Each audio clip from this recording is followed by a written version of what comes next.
My parents defended my brother's $40,000 debt, tried to access my bank account, and called me selfish for saying no. Here's how I fought back. I've been lurking around here for a while, but until now, I never felt the need to write anything. I'm 35 feet. I need some perspective because my family has finally pushed me to the limit. Somehow, I'm always portrayed as the villain, regardless of what I do. Dealing with this prolonged family issue that appears to have no end in sight has truly worn me out, both mentally and emotionally. I have developed my career from the ground up and am currently employed as a middle manager at a large Silicon Valley software company. I've worked hard and had many sleepless nights to earn all I own, including my house, car, and money. You wouldn't believe the terrible familial dynamics I had to overcome to reach this point in my life. I'll give you some background on our family's history. Since I turned 18, I have been totally self-sufficient. And I mean it in every sense of the word, financially, emotionally, and intellectually. The way my parents raised my brother and me was, to put it mildly, problematic at best, and they weren't exactly winning any parenting prizes. As a middle-class suburban family outside of Boston, we appeared to be the ideal American family. We lived in a good neighborhood with good schools. My mom taught elementary school part-time, and my dad worked in insurance. Beneath that idyllic exterior, though, there was an unwritten rule that influenced my entire upbringing. I was supposed to be the responsible one, the model, the one who always had to lead by example, while my younger brother Jason, 27 million, could do no wrong. From a young age, the inequities were brutally apparent. One instance in particular came to me when Jason was 8 years old and I was 16. My parents grounded me for a month after I received a B+ on a single chemical test, claiming I was wasting my potential. When Jason was caught robbing our dad's wallet for the third time that same month, they just said he was going through a phase. This was only one instance of the ongoing inequity in the way we were handled. It wasn't an isolated incident. Every time Jason made a mistake, and trust me, he made a lot of mistakes, it was ignored. "He'll learn eventually," my mother would remark with that dismissive wave of her hand, or "he's just sensitive," which was code for let's pretend this never happened and hope he figures it out. In the meantime, it felt like the sky was dropping if I even stumbled. The pressure was relentless and debilitating. "Why aren't you trying harder? You need to set a better example for your brother. Don't you know he looks up to you?" I worked part-time at a local coffee shop, volunteered at the library, took all of my AP classes in high school, and tried to keep my GPA flawless because universities look for that kind of thing. Jason, on the other hand, rarely attended class and mostly stayed in the basement to play video games. Nevertheless, I somehow had to try harder. No matter what I accomplished, it was never sufficient. They would question why I didn't receive an A+ in calculus if I brought home straight A's. Rather than praising me, my mother's first reaction after I was chosen valedictorian was, "I hope this doesn't make your brother feel bad about his grades." This scenario continued into adulthood, with Jason struggling to pass his classes and everyone saying, "At least you're doing your best, sweetie, not everyone is cut out for academics." The bigger the stakes, the worse it got, if anything. Jason dropped out of community college after one semester because it was too stressful. My parents paid his rent for a gap year, that ended up being 5 years of him finding himself. I worked 2 part-time jobs to pay for state college, one at a coffee shop in the mornings and another at a table waiting at night. I still recall the evening I moved away when I was 18. I was able to rent a small studio apartment with a roommate because of the money I saved from my part-time work. My dad said, "Well, you'll need to start paying rent if you're staying here anyway," when I told him I was leaving home, but they never asked Jason for $1 when he was still living at home at the age of 25. Because job hunting was emotionally draining for him, they even granted him an allowance. They never once offered to cover my living expenses or college tuition, not that I expected them to. But it still hurt to see them go above and beyond for Jason while I was on my own. I worked several jobs, took out student debts, and ate more dinners of ramen noodles than I would want to recall. Jason, meanwhile, continued to live with them until he was in his mid-20s, jumping from one failing job to another while always coming up with an explanation that it wasn't his fault. He would say things like, "The manager had it out for me," or, "The company's toxic culture wasn't a good fit for my personality." He never acknowledged his own responsibilities and always pointed the finger at something outside of himself. And by covering up his filth and offering excuses, our parents encouraged this conduct at every opportunity. I worked 2 jobs while attending college, graduated with honors, and got an entry-level job at a software business. I worked my way up from there, putting in a lot of overtime and seizing any chance to get more education and certification.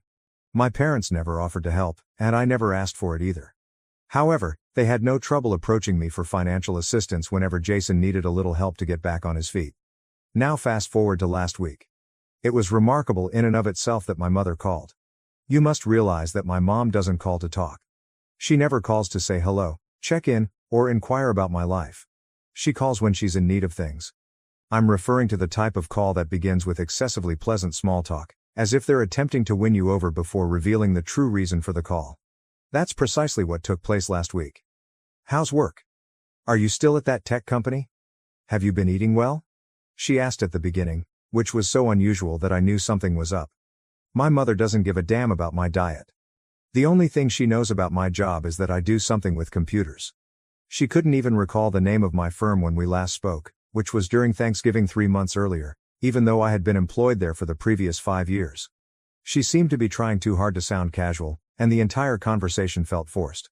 She inquired about my boyfriend. I've been single since my engagement ended last year, another narrative in which Jason played a not so insignificant role, and apartment. I've owned a house for 2 years. Even my cat, to which I have never given birth due to an allergy. Every question reminded me of how little she truly knows about my life and felt like a tiny paper cut.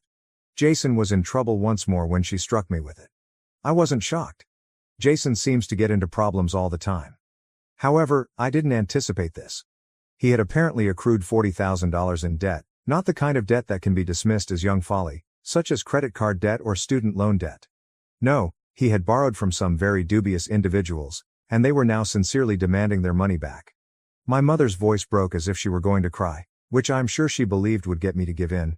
It has worked numerous times. She wasted no time in heaping on the guilt. You've done so well for yourself. You've always been the strong one. Jason's not like you. He needs your help. He's sensitive. You know how he gets when he's under pressure. As I sat in my home office, trying to take in what she had just said, I looked out the window at the neighborhood that I had worked so hard to afford. $40,000. How could anyone possibly accumulate that much debt? My mom dismissed it like she was swatting away a bothersome fly when I asked her how it happened, half anticipating some ludicrous explanation about a botched business endeavor or a scam he had fallen for.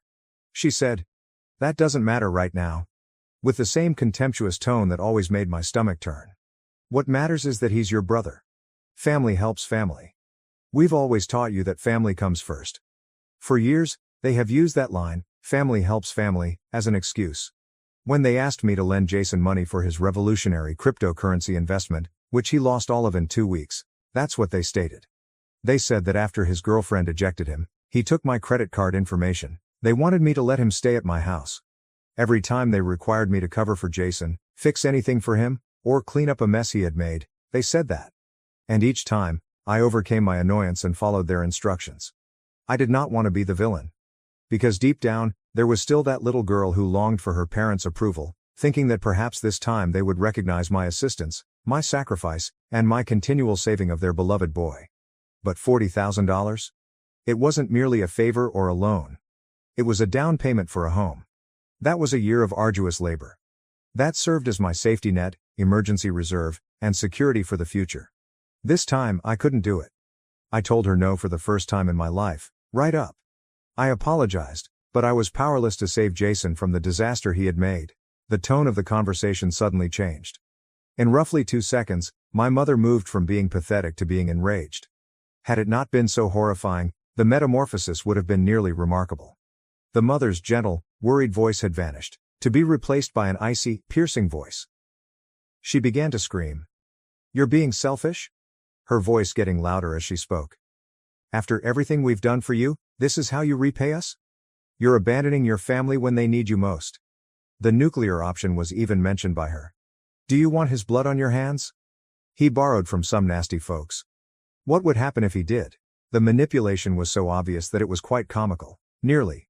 However, her attempt to hold me accountable for Jason's bad decisions, again, was not amusing. As though his choices, errors, and total lack of accountability were somehow my fault. Then I ended the call. I was no longer able to listen to it. My chest felt constricted, as if someone were sitting on it, and my hands were shaking so much that I could hardly press the end call button. However, behind the familiar burden of familial expectations, the shame, and the fear, there was comfort. I was relieved that I had maintained my position for once. I've put in too much effort to be brought down by the poor decisions of others. I've devoted years to developing my job, becoming self-sufficient, and establishing a life apart from serving as Jason's safety net. I simply couldn't bear the idea of discarding all of that.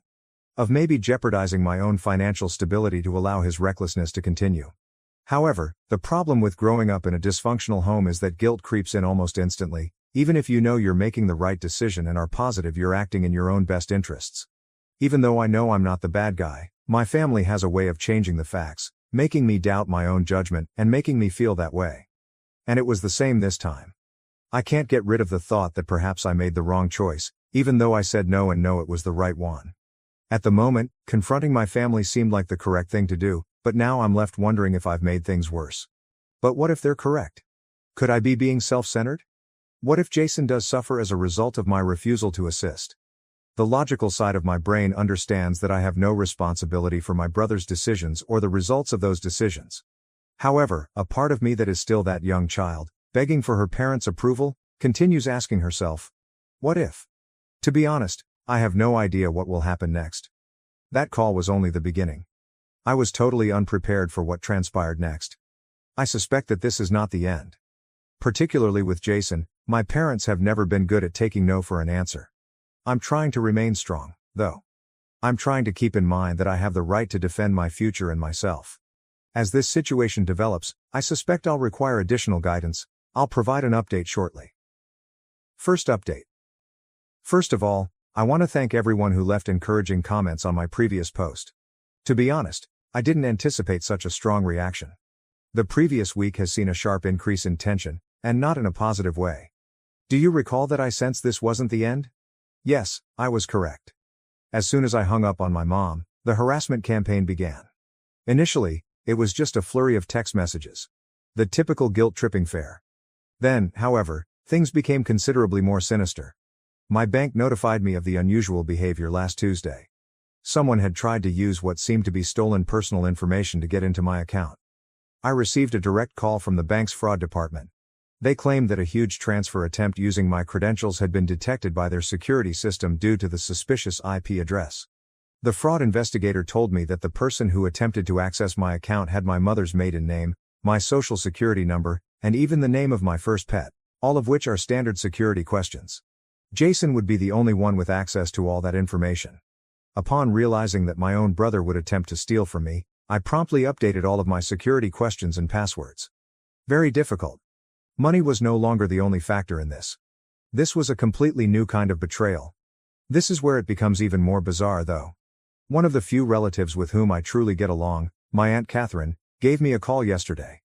It seems that my parents have been giving a totally different account of what happened to everyone in the family.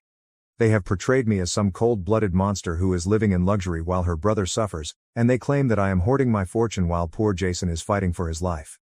My aunt called to hear my side of the tale, happily not believing it. God bless sensible family. She was startled when I told her about the attempted bank fraud. She also disclosed information that I was unaware of. It seems that Jason had attempted to borrow money from multiple family members in recent months, each time claiming a different reason for his need. He told a wide range of stories. He told our old grandma that he needed money to pay his medical fees. It was for a sure-thing investment opportunity, according to our cousin Mark. It was to launch a modest business, according to our Uncle Steve. He informed our parents that he owed money to dangerous people, but none of these allegations fit. But this morning was the real kicker. My dad sent me an email, which was the first time he had spoken to me directly since this whole situation began. It was icy, cunning, and, to be honest, a little menacing. This is a portion of his writing. Your actions are forcing us to reconsider your position in this family. Your mother and I have always provided for you, supported your education, and given you every opportunity to succeed.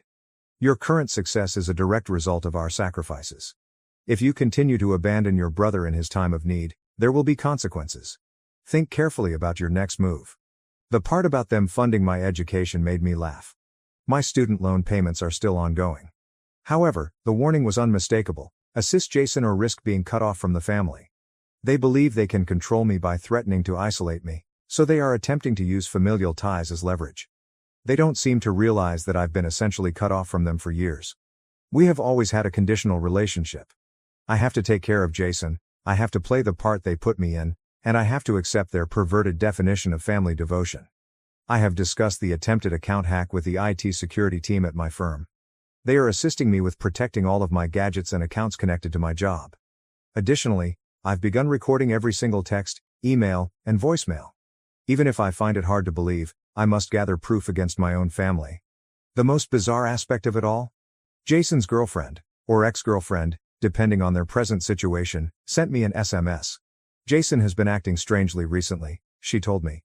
We've never been close, but she was worried enough to contact me after hearing him make cryptic remarks about getting what's his, and teaching people lessons. This weekend, I'm going to install security cameras at my house. I may be too cautious, but I'm not taking any chances in the wake of the bank account disaster. I never imagined that I would need to defend myself against my own family, but I suppose that's where we are at the moment. $40,000 is only the beginning for those who are wondering why I don't just pay the money to make this all go away, even if I wanted to, which I don't. According to my aunt's disclosures of Jason's previous borrowing attempts, his overall debt is likely substantially larger. Helping my brother is no longer the goal of this. It's about supporting a detrimental behavior pattern that must end. Next week, I have an appointment with a financial advisor to go over all of my accounts and implement additional security measures. In order to understand my alternatives in the event that the situation worsens, I'm also thinking of talking to a lawyer about the attempted fraud, not necessarily to file charges. If something important occurs, which is likely to happen shortly given the current state of affairs, I'll provide another update. I appreciate you letting me vent, and I want to thank everyone who commented on my previous post and shared similar experiences. Knowing that I'm not the only one coping with this type of dysfunction in my family is comforting. Second update. I made the decision to speak with Jason face-to-face following the attempted bank fraud I detailed in my previous update. The events that followed were startling and yet completely expected. Jason's residence was my destination yesterday evening. It's a dilapidated establishment in a dubious area of the city. He was unshaven, had heavy circles under his eyes, and was wearing a tattered t-shirt when he eventually opened the door. His initial remarks: "You were patient enough to arrive. My attempt to hack my bank account is not an apology.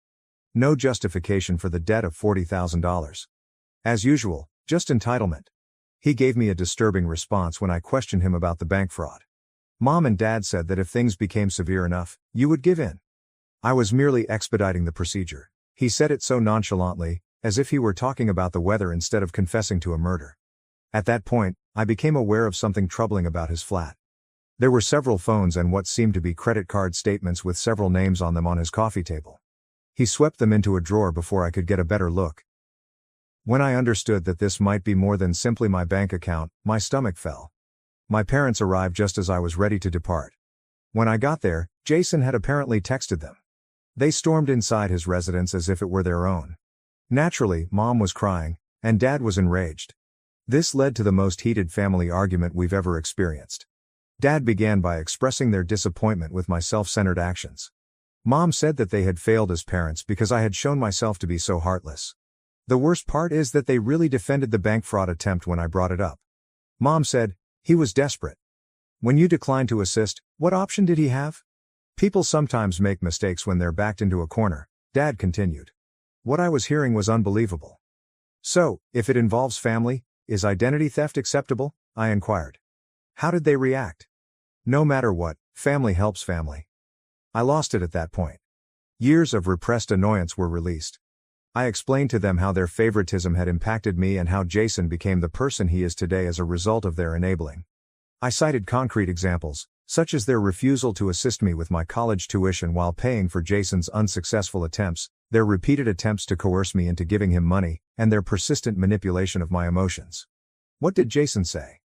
"At least I'm not a stuck-up bonite who thinks she's better than everyone else," he grinned. In fact, Mom gave a nod of approval. I came to the important realization that they would not change at that point. Never. Money was no longer the only factor in this. This concerned a family relationship that was essentially poisonous and would never get better.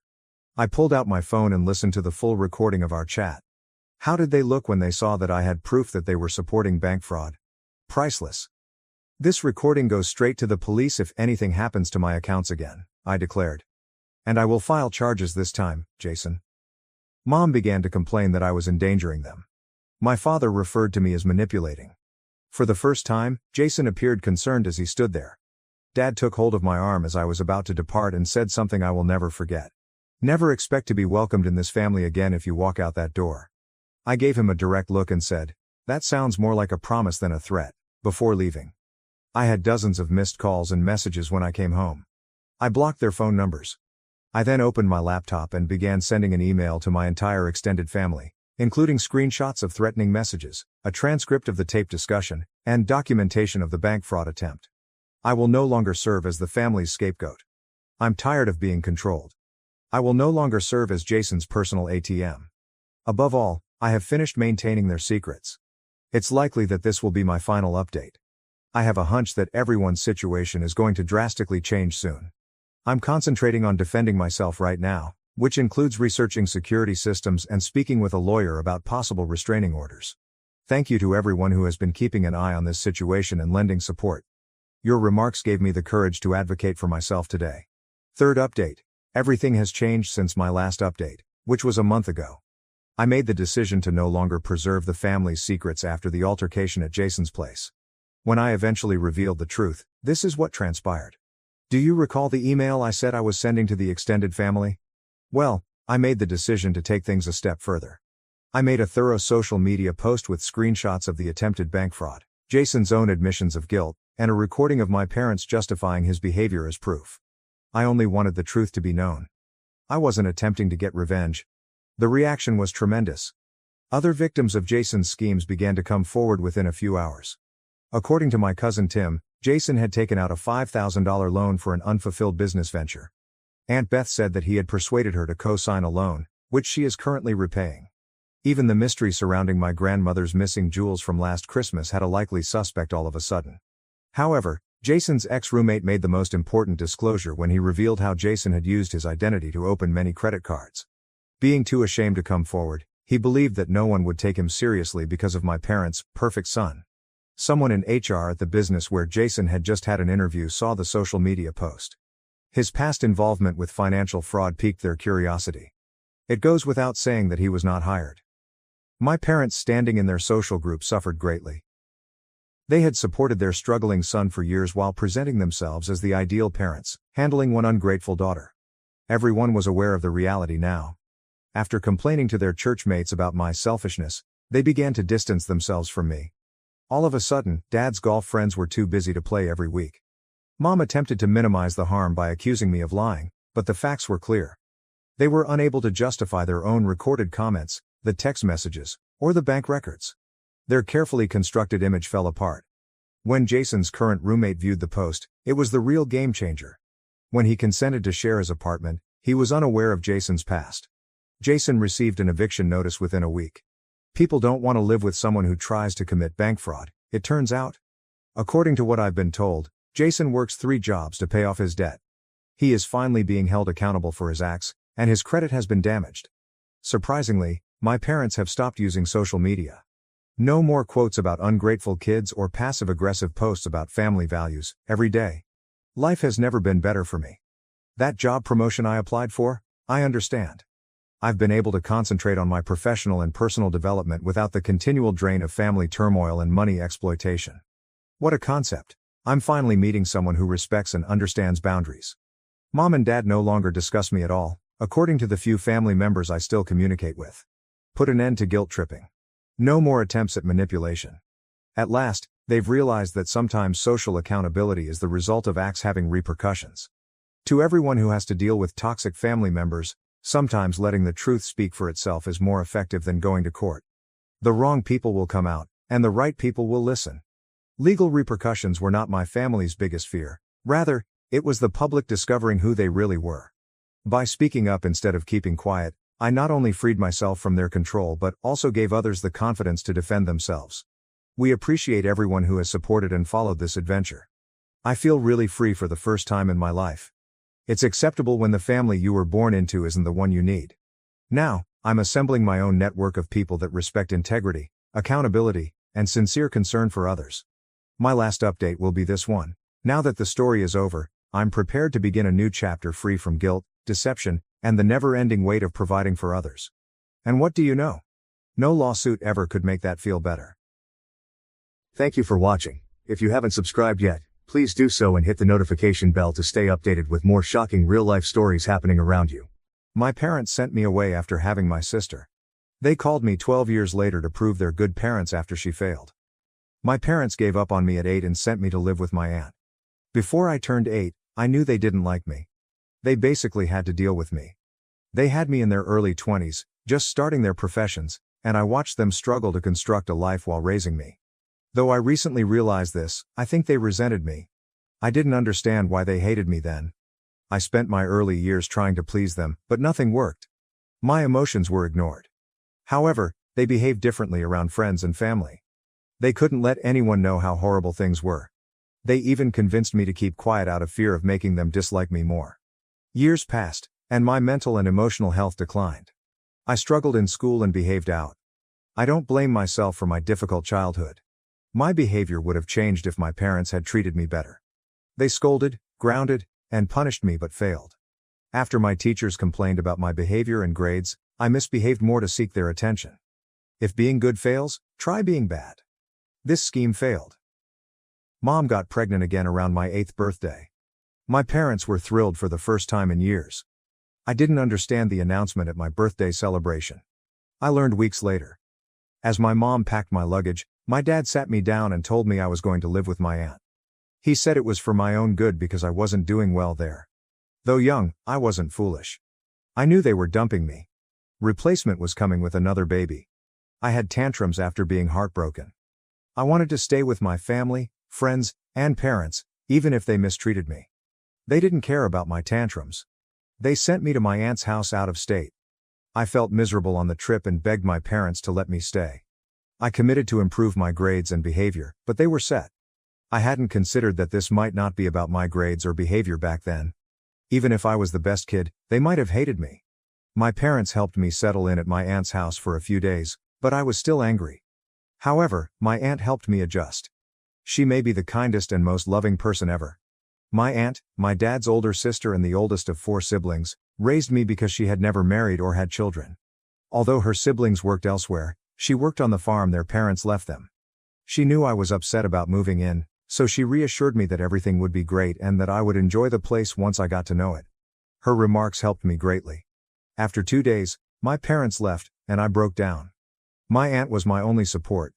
She constantly contacted my parents to talk to me to feel better, but they rarely responded. For 2 weeks I cried, and my aunt stayed with me. Eventually, I felt better. Living with her was so much better that I stopped missing my parents after a few months. I worked on the farm and went to school, and I was doing better. I had many friends, managed academics, and liked my teachers. My life improved once my parents sent me abroad. Even though we saw one another on vacations, I recognized I was better off without them. I was a troublesome youngster who needed a change of atmosphere, so my parents told my aunt I was moving in. After a few months, I told her my parents never wanted me, treated me horribly, and thanked her for taking me in. After that, my aunt treated my parents differently. She grew colder and distant. After that, we saw them at family parties and functions, but we haven't played much in 12 years. My happiness is greater without them, and they don't care. I have no relationship with my 12-year-old sister, which is probably best. Other family members say she's not growing up pleasant. She's one of the school's worst troublemakers at 12 and has a bad attitude. My parents have that issue, not me. My life is going fine. I'm in college to get a business degree so I can run the farm when my aunt retires. Since college is close, I can visit home every weekend, which is convenient. My parents called my aunt last weekend when I was at home because they couldn't reach me directly. First time in almost 12 years, we had a proper phone discussion. Their request was ludicrous, therefore it wasn't pleasant. I was curious when my aunt handed me the phone. After some little talk about my life, my parents said they were proud of my progress. They then said they wanted another go at parenthood. They asked me to stay in touch and move in after graduation. I was shocked since I couldn't fathom them requesting this. I questioned them why they suddenly wanted me back. Then they told me, my sister caused it. My sister is apparently even more of a difficult child than I was, which shames them. They wanted me to reconnect and show their friends and family they could raise wonderful kids. Reconnecting was about using me as proof that they were good parents, not about getting back together. I think people judge them. My sister is becoming a problem child like I was. They must demonstrate good parenting. It's absurd to want me back, yet they expected me to consider it. I told them on the phone that I wouldn't return and wouldn't assist them prove anything to their friends and family. I told them I was done with them, and they were too. I already described how poorly I did with my parents and how much better my life was after moving in with my aunt. I feel they were the problem, not troubled children. They didn't raise me, so saying they did would be a lie. My aunt handled the job well. I wouldn't let them acknowledge her efforts. Most of our relatives and acquaintances knew my aunt cared for me. Despite that, my parents planned to lie and say they had maintained in touch with me and visited often. I told them I wouldn't help spread this untruth and they were alone. They threw a tantrum, saying they had supported me and my aunt for 12 years. Instead, they delivered a monthly check that hardly covers anything. My aunt always paid the rest herself, but she never complained. Now they were trying to appear supportive with their limited efforts. They told me my sister had failed, which was humiliating, so I had to help them because they were my parents. I lost it then. I told them they were not my parents and no longer my family. I told them to leave me and my aunt alone because she was my only family. Update 1. Hello, everybody. When I first posted 2 days ago, most of you agreed I'm NTA. I appreciate that since it helped me understand. The only reason I doubted myself was that my parents had tried everything to convince me that what I said was bad in the preceding week. They made it sound like I was intentionally harsh. Honestly, I didn't believe I said anything wrong. Not rude or impolite. After reading the comments, I knew they were trying to pressure me into agreeing to their requirements and returning home to show off their successful parenting. Despite blocking them, they keep contacting me from various accounts and phone numbers, which is bothersome. My aunt told me to disregard it. She stated there was no need to apologize if I was right. She also asked several family members why my parents were suddenly so eager to prove they were decent parents.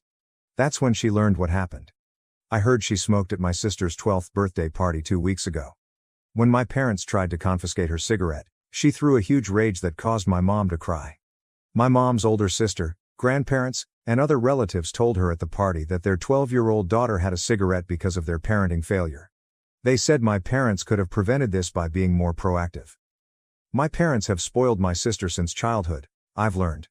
They never refused her, gave her a substantial allowance, and allowed her to do everything she wanted unsupervised. She knew she could get away with anything, so my 12-year-old sister ruled them. After the cigarette incident, many friends and family criticized them for raising her improperly. Due to their desire to prove themselves good parents, my parents want me back. To demonstrate their success, they want to display me as a prize. Their behavior is pitiful. Most importantly, they should realize this strategy won't work because everyone knows my aunt reared me.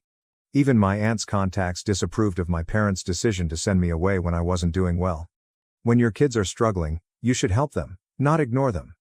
They had often advised my parents to bring me back after my sister's birth so we could grow up together. My parents ignored it, stating I was better with my aunt and they knew best. I don't understand how or if my parents can think of others.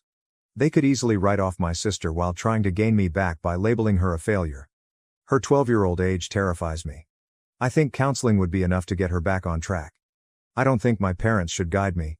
This is the child they sent me away for, saying they wanted to save time, money, and energy for her. However, they have raised and treated her this way. They say they sacrificed their oldest kid for her, but I don't think they care about us. I don't think my parents were meant to be parents. I could easily resent my sister because she got everything I never did from our parents: love, care, affection, money, and time. Personally, I feel awful for her. All of that isn't enough to raise a child properly. I'm more surprised that my parents failed both of their children. I hope they quit calling and messaging me since I don't want to talk to them after what my aunt and other family members taught me. Next time they guilt trip me, I'll tell them. Update 2. I've remained silent for a few days, but if my folks tried to guilt me again, I'd tell them. They did. They called me from a new number 2 hours ago. I was told to apologize and return home as soon as I picked up. I was feeling sick today and moody. That phone call made matters worse, and I snapped. I shouted at them, saying I wouldn't apologize since what I said was true. They were not my parents. They had done nothing to deserve that label. I'd call my aunt my family because she raised me. I informed them they hadn't seen me in 12 years. Before that, they ignored me. They should blame themselves if they can't accept my not seeing them as family. They should stop phoning me to make me feel awful about something I don't have to do. They interrupted me, saying that while my aunt reared me, they supported us and we shouldn't forget that. I said the money they sent barely met my expenses. My aunt paid for practically everything herself, so my parents' money was useless. If they had kept me, they wouldn't have had to pay child support. They should quit acting like providing money was a tremendous favor to my aunt. I informed them child support was the very least after sending their son to her. She kept this from the family out of love, even though she could have ruined their reputation. They should stop talking about their spending because money isn't everything. The incident at my sister's birthday celebration should have taught them that. They also threw money to their youngest daughter, who is now a spoiled brat. They called her a failure, but my parents failed. They failed us both. They reacted defensively when I said it. They said my sister was happy and I didn't understand. They said her birthday party incident was one time. But I know happy kids, especially 12-year-olds, don't smoke because they can. Telling them they were probably attempting to convince themselves didn't mean I believed they were trying to raise my sister. They did the same mistakes with her as with me, but in reverse. They neglected me but spoiled her with money and too much attention. They didn't govern her correctly during their time with her. I knew this even though I'd never met the youngster. They needed to contact me to prove they were decent parents, showing how little they cared about their kids. They wanted to look like good parents, not be good parents. Perhaps this was too much truth for them. They yelled at me, cussed me, and said I had no idea what I was talking about. Their defensiveness and ranting validated my accuracy. We argued for a few more minutes until they said they were glad they sent me away years ago. They said they were glad they selected their daughter since I wasn't good enough to be their son. They hung up, perhaps fearing their goodbyes would hurt me. I didn't care. I was glad I won the dispute because otherwise they wouldn't have resorted to such low blows. Now, I hope they think twice before fighting or calling me again. Only my inability to aid my sister bothers me. I feel bad because she might survive outside my parents' terrible atmosphere. But sometimes you win and lose. Third update. A week has passed since I spoke to my folks. That last phone call was the last time they disturbed me, which is better for them. From what I know, they've been telling the family that my sister's cigarette event was one time and won't happen again. But nobody is duped. She may have more going on. This may have been her first cigarette, but who knows what else she's done. My parents were the only ones responsible. It was evident that their lack of monitoring and discipline caused this. I don't usually condemn someone without knowing them, but my parents deserve it. What kind of folks abandon one child while pregnant with another? Who? My parents. I'm delighted my family is now seeing how broken they are and keeping their distance. After years of silence, my aunt has begun to reveal why they left me with her.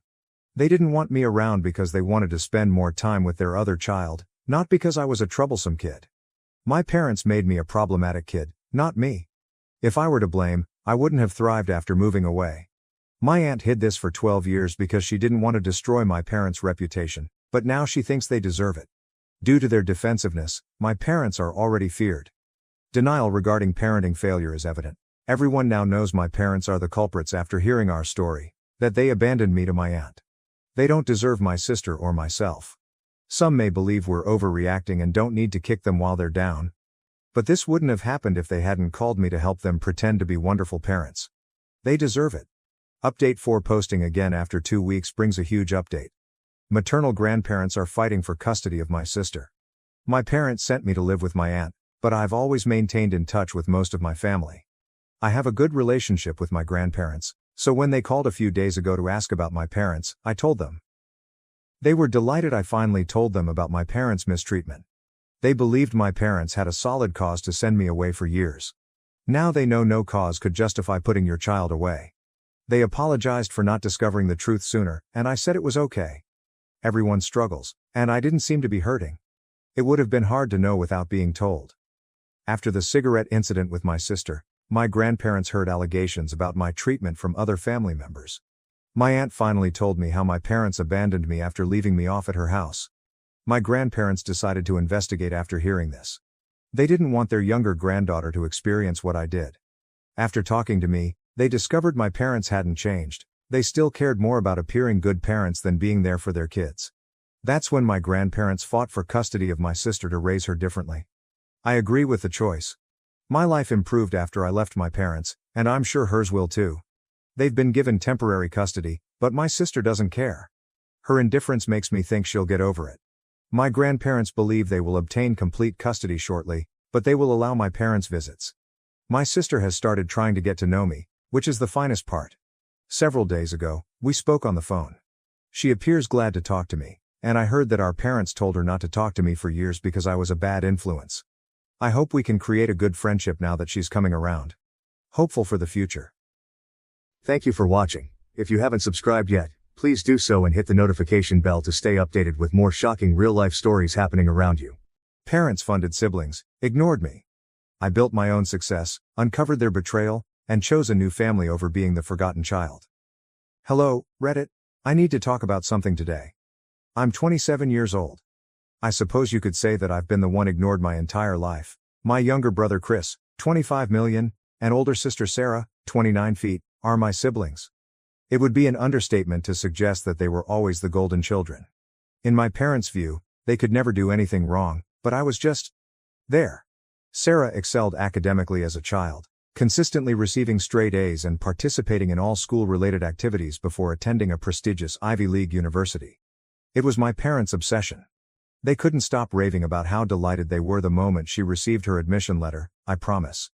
They invited all of her relatives and friends to this lavish celebration party. We felt as though we were celebrating Sarah's academic achievement with a second Christmas. Chris, however, didn't have to make a concerted effort. For him, everything just appeared to go smoothly. Following Sarah's example, he enrolled in a prestigious graduate program. My parents also ensured that everything was prepared for him. They purchased him a new laptop, helped him move, paid his tuition, and more. Then there was me. I attended a state college instead of an Ivy League school. Although it was a fine school, I had the impression that my parents wouldn't boast about it the way they did about Chris and Sarah. They kind of nodded and muttered something like, "That's great, Michael," when I informed them I had been accepted, but I could tell they weren't really into it. No party, no celebration. If we ordered takeaway that night, I was lucky. I made an effort to ignore it, but as I grew older, I became more aware of how different things were for me than for them. The money was just as important as the attention. Consider the wedding of Sarah. $200,000 is no laughing matter. The setting, the catering, the dress, my parents went all out. They handled it like it was the biggest thing ever. Some members of our family were even flown in from out of state. They covered all of Chris's graduate school expenses and provided him with rent assistance until he was able to support himself. They also took care of his educational loans, so he didn't even need to worry about those. But me? I asked my parents for assistance when I was just starting out in my job and required some work-related tools, things that were necessary to even get started. I received $7,000. Please understand that $7,000 is a substantial sum of money. However, it kind of hurts when you contrast that with $200,000 for a wedding or fully covering someone's tuition. I felt like I was only receiving the bare minimum so they could claim to have been helpful. And it wasn't just the cash. I always felt like the odd one out whenever our family gathered together. Every discourse at family dinners revolved around Chris's most recent accomplishment or Sarah's fancy job. As they sat there, they would discuss their upcoming extravagant plans, vacations, or improvements to their homes. I would be sitting there consuming my meal while attempting to come up with anything to add to the discussion. What was I going to say though, really? It seemed like my accomplishments paled in comparison to what they were doing. Hey, I just finished a big project at work, and I'm still paying off my car. One dinner in particular, perhaps a year ago, comes to mind. As was customary, the topic of conversation shifted to Sarah's most recent travel plans as we were all seated around the table. "Oh, we're going to Europe for a few weeks," she revealed nonchalantly as she sipped her drink. "It's just so nice that Mom and Dad are able to help out with the expenses." Chris added his voice as well, discussing some of the wedding expenses that were paid for. In a casual tone, he remarked, "I honestly don't know what we would have done without that $200,000. Emily immediately burst out laughing, saying, "Thanks to our parents covering everything," expressing her relief that the tuition hikes had no effect on her. They seemed to be hammering their words into my head as I sat there attempting to concentrate on my plate. It wasn't just the money. I had to work for my advancement and take out loans to make ends meet, whereas they had their futures handed to them. They pretended not to have to worry about it, but every dollar seemed like a fight. The worst thing? I wasn't even included in the discourse, yet nobody appeared to notice. My face became hot, my hands clenched beneath the table, and I could feel my irritation mounting until I was unable to contain it any longer. I whispered something to me. "Must be nice." There was silence in the room, everyone was watching me. It was Sarah who spoke first. With a confused and annoyed expression on her face, as if she couldn't even begin to comprehend why I was unhappy, she questioned, "What's that supposed to mean, Michael?" I inhaled deeply while attempting to remain composed, but everything spilled out quickly. It means that not all of us get everything handed to us on a silver platter. Some of us actually have to work for what we need. They clearly didn't understand. As if it were no great issue, Chris simply shrugged and relaxed back in his chair. He smiled smugly and added, "Michael, you're always acting like you're the victim. Didn't Mom and Dad help you get those tools for work?" That struck a chord. Even though they gave me $7,000, it seems insignificant in comparison to what they have done for Chris and Sarah. I said, "Yeah, they helped, firmly. But 7,000 compared to hundreds of thousands? It's not the same, and you know it." As usual, Mom tried to defuse the situation. "Michael, we thought that's what you needed. We've always tried to give you what was fair." "Fair?" I asked, my voice bursting with resentment. "You think this is fair? You've given them everything. You've practically paved their roads for them, and I've had to build mine brick by brick." From there, the discussion took a turn for the worst. Everyone made an effort to justify themselves and claim that I was exaggerating. Dad shook his head and remarked, "You're exaggerating this?" "No," I replied. "You gave me the minimum. That's the part that hurts the most. You didn't care about what I wanted, only what you thought was enough to keep me quiet. It was more than I could handle." Without saying another word, I got up and walked out of the room, my chair making a loud scraping sound against the floor. I didn't turn around, but their voices followed me as I left the room. I was tired of constantly getting the leftovers and being the one who was forgotten. That night, I was furious and stormed out of the house. I don't believe I've ever been that angry. My heart was thumping in my chest, like if it were trying to escape. It seemed like the world was closing in on me with each step I took down the driveway. I had no idea where I was heading. I simply knew that I had to leave, far away. It was late, maybe around 10 o'clock, and there was silence on the streets. You know that spooky silence where everything seems a little too motionless? Yes, that was it. As I went, the only sound was the sound of my sneakers hitting the pavement. I wasn't in the mood for distractions, so I didn't have my phone out or my headphones on. I had to think. I kept thinking about the supper while I was walking, Chris's arrogant expression, Sarah's patronizing inquiries. They all seemed to be living in a bubble of privilege and were unaware of how oppressive it was for me. I was merely an outsider with a window into their lovely little world. My frustration grew as I gave it more attention. Why didn't I say more was a question I kept asking myself. Why didn't I actually give it to them? However, I later came to the realization that my words would have had no impact. Talking to a brick wall was like that. I had my version of what happened, and they had theirs, and the two were never going to coincide. I eventually made my way to the park where I used to spend my childhood. The residence was only a 15-minute walk away. Some trees kind of obscured an old bench and a spot next to the playground. It was one of those locations you travel to when you simply need to escape from everything, and I needed that. I took a seat and simply gazed up at the sky while leaning back against the chilly wood. On this particular clear night, all the stars were visible. It would normally be soothing to me, but that night it didn't help. I couldn't stop thinking about how unfair everything was, how I had spent my entire life striving to fit in, only to be given scraps while my siblings had it all. I briefly considered not glancing at my phone as it buzzed in my pocket. However, my curiosity overcame me, and I took it out. It was Emily's text, of course. "Michael, where did you go? You need to come back. Let's talk about this." "Speak?" "Yes, exactly. I have previously heard that. Nothing in my family was ever resolved by talking. The routine was always the same.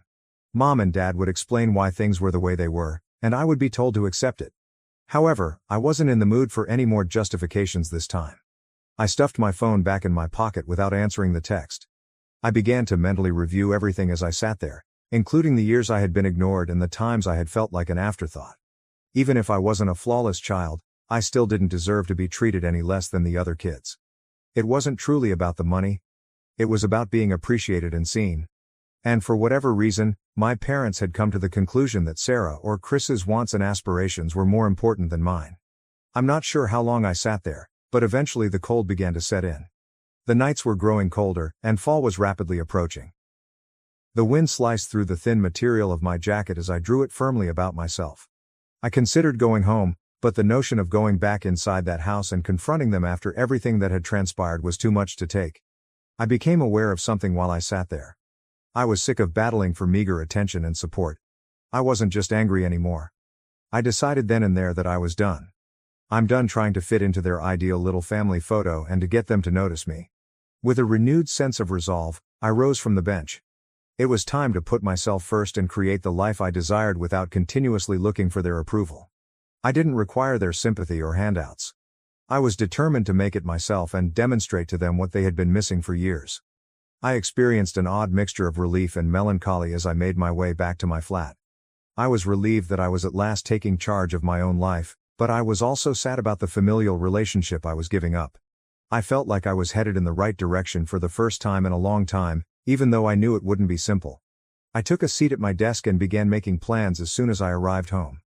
I was determined to put my all into my profession and create something for myself. Maybe they'll realize what they've been missing out on for years when I've succeeded and reached my goals on my own terms. But I had a job to do for the time being. It was time to begin crafting my own narrative, one in which I was more than a supporting character in the accomplishments of others. I was prepared for the moment that would be my chance to shine. First update. Since my last post, which was around 2 years ago, a lot has transpired. I made a choice that would change the trajectory of my life following that terrible family supper. I had had enough of being the afterthought and the forgotten son. It was time to go out on my own, free from my family's support or meddling. I approached my task with a level of resolve I had never experienced before. I began by working longer hours and taking on more tasks and responsibilities at work. After my employer took note, I received a promotion offer a few months later. Though not very significant, it was a positive start. This company idea had always been in the back of my thoughts. I now concluded that the moment had come to turn it into a reality. I planned, saved, and researched whenever I had free time. I reduced all of my expenses, including eating out, buying new clothes, and taking trips. I invested every extra dollar in my company fund. I finally got enough money to launch my firm after a year or so of saving and planning. It was a digital startup that specialized in creating small business software. The initial months were harsh. I was working nonstop, attempting to balance software development, customer meetings, and all of the administrative duties involved in managing a company. After being impressed by my work, a local business owner referred me to his network, which was my first big break. All of a sudden, I had more clients than I could manage alone. My first employee was hired, followed by my second. I had a tiny staff working for me before I realized it. My confidence increased along with the business. I felt like I was actually succeeding on my own terms for the first time in my life. I was no longer living in the shadow of others. I was making something significant, something wholly original. My family was aware of the change, of course. Initially, Emily's texts were just inquisitive inquiries about my well-being. My answers were succinct and ambiguous. Then followed the family get-together invitations, which I graciously turned down because of my professional obligations. The first person to really push was Sarah. One day, she unexpectedly arrived at my workplace. Sarah's eyes widened as she took in the workplace when I walked out to the reception area. Although it wasn't very ostentatious, it was contemporary, polished, and obviously effective. Her voice was a mixture of astonishment and something else I couldn't quite pinpoint when she said, "Michael, this is amazing. Why didn't you inform us of everything?" I shrugged and spoke in a neutral tone. "I have been quite busy." She scowled, obviously dissatisfied with my response. "We have been concerned for you. You no longer attend family dinners. We hardly ever hear back from you." Their parents believe they have done something incorrectly. I experienced a little twinge of guilt. But then I recalled all those years of suffering and feeling inferior as they navigated life with the help of our parents. I said, "I'm doing fine. Actually, it's better than fine." For a while, I simply had to concentrate on my own life. My business kept expanding as the months passed. We expanded our workforce and relocated to a larger office. I even appeared as a rising entrepreneur to watch in a local business publication. My phone was inundated with texts from my family on the day the piece was published. They were all excited, proud, and celebratory. Alongside those emotions, though, I could feel their perplexity and perhaps even a hint of hurt that they were reading about my achievement in a magazine instead of directly from me. None of the mails received a response from me. A part of me felt grim satisfaction, and another part felt guilt. They were the ones on the outside looking in for a change. It was them who were pondering, inquiring, and attempting to comprehend. The next to get in touch was Chris. One evening, as I was leaving the office, he called. When I lifted him up, he said, "Hey, little brother? No talk for a long time. I read that article about your business. It was really amazing." I answered in a neutral tone, "Thanks. A lot of work has gone into this, but it's paying off." "Look," he went on, "we miss you, dude, even though I know the family has been acting strangely recently. This weekend, how about we have supper together? We may congratulate your success and catch up." I was tempted for a second. A part of me missed my family in spite of everything.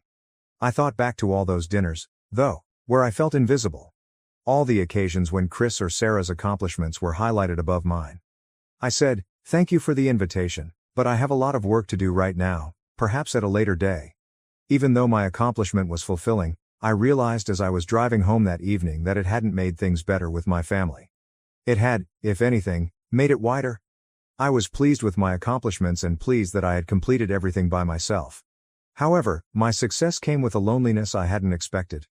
I wasn't prepared to close that gap though. Not quite yet. I had been the family's afterthought for far too long. I wasn't sure whether there was still space for them in my own story, which I was now writing.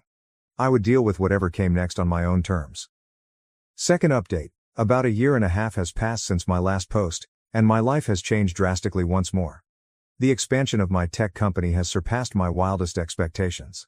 We now serve mid-sized businesses throughout the state as part of our extended service offering. We were listed as one of the top 50 startups to watch in a major business magazine last month. My phone was inundated with congratulations the day the piece was published, but one in particular, a voicemail from my mother, stood out. "Michael, honey, it's Mom. We saw the article. Your father and I are so proud of you. We'd love to talk if you have a moment. Please call us back when you can." I was taken aback. My parents hadn't spoken to me directly in more than a year.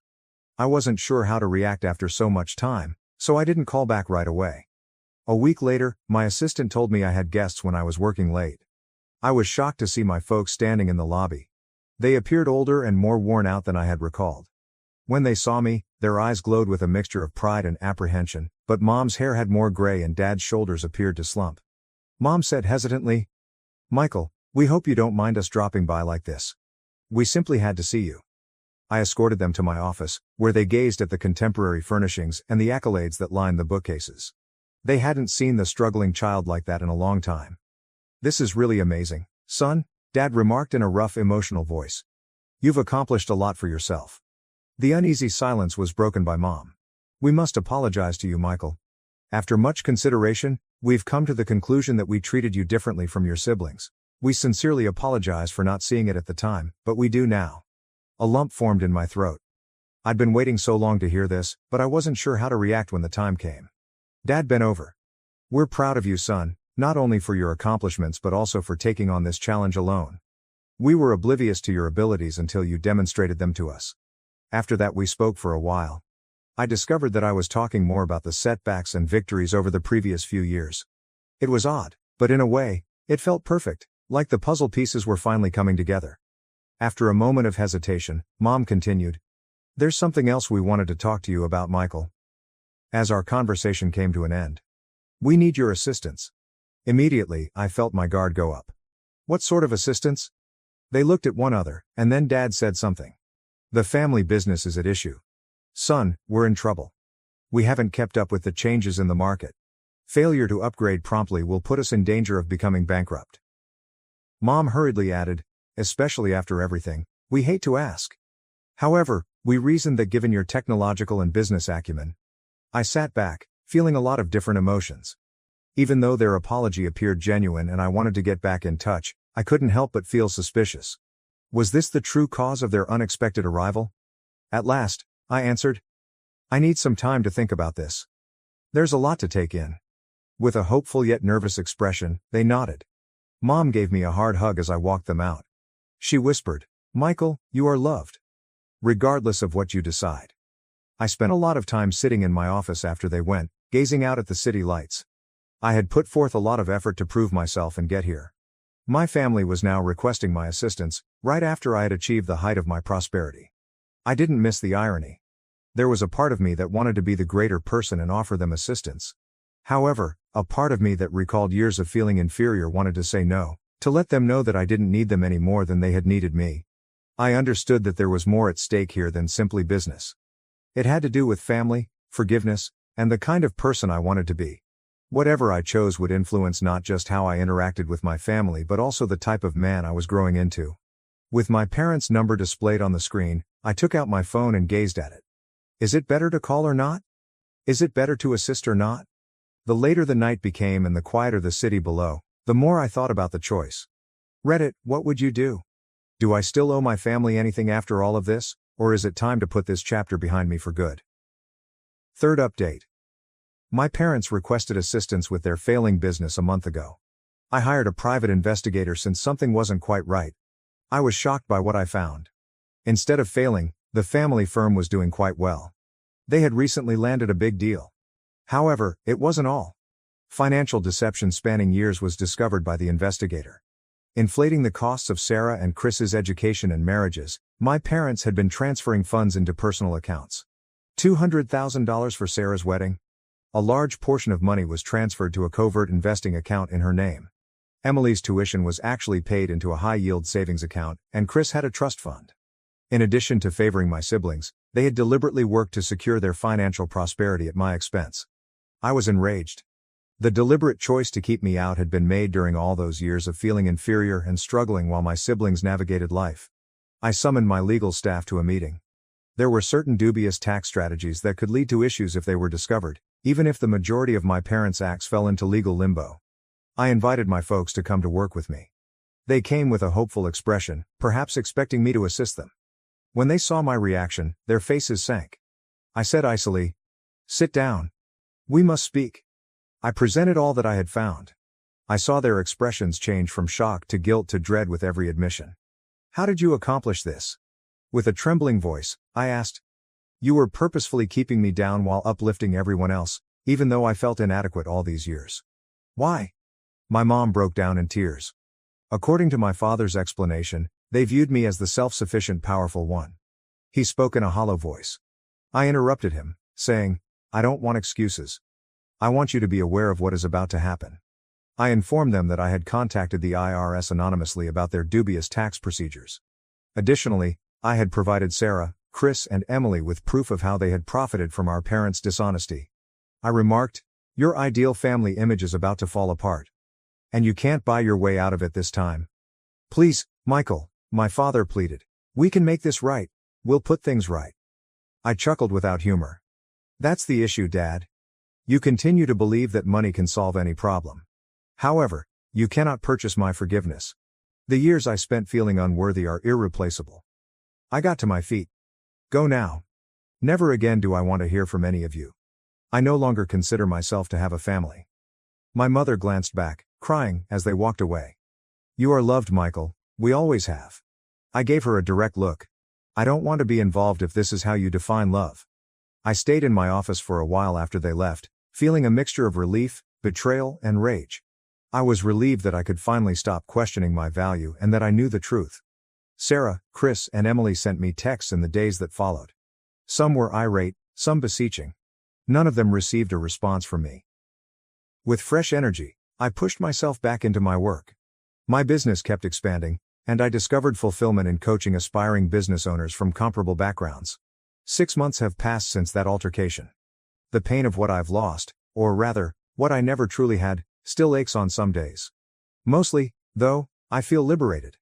Free from the burden of attempting to convince others of my value when they never intended to. I am aware that some people may believe that I was too severe and that the family deserves forgiveness. However, I've discovered that leaving poisonous relationships, even ones that include your own blood, can occasionally be the healthiest course of action. To everyone who has ever felt like the odd one out, know that your value is not based on how your family views you. You possess the ability to craft your own narrative, generate your own achievements, and locate those who will appreciate you for who you are. For my part, I'm concentrating on creating my chosen family, which consists of friends and coworkers that encourage me, share in my accomplishments without feeling envious, and support me during difficult times without keeping score. Regardless of our backgrounds or experiences, let's celebrate fresh starts, chosen families, and creating our own narratives. We have the power to influence the future, and I'm eager to see where that takes us. Thank you for watching. If you haven't subscribed yet, please do so and hit the notification bell to stay updated with more shocking real-life stories happening around you.